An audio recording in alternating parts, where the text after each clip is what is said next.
Dwana chwel ni in kako kil Salima bende nitiere kaka inyalo donjne sirikal mar pinyno mano mar Tanzania e yo makare kaluore koda gi maundu mane gitimone pinyno mane gitimone ja Kenya kachiel kod ja pinyno mar Uganda.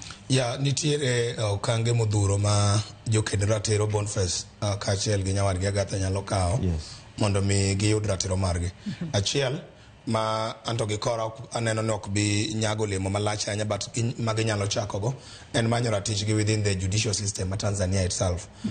Judicial review process in Tanzania mondo kata petition mondo mi gidonji ne sirikal ma Tanzania especially bad migao mar obila kuom rocho ratichgi and mano nyalo miyo gi justice within the judicial system ma Tanzania itself. Kamano ok onyalre nikech gifwenyo ni samoro ratiro ok bi yudore nikech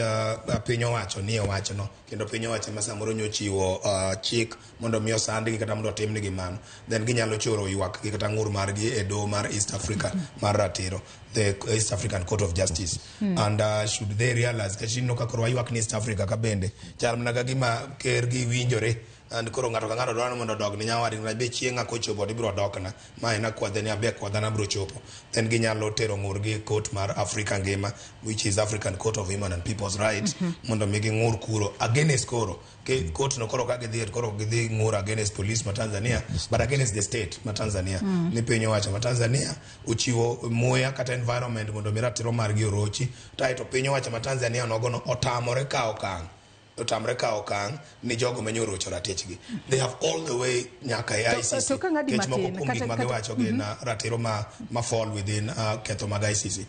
To kangadi matin wang'eyo ni Boniface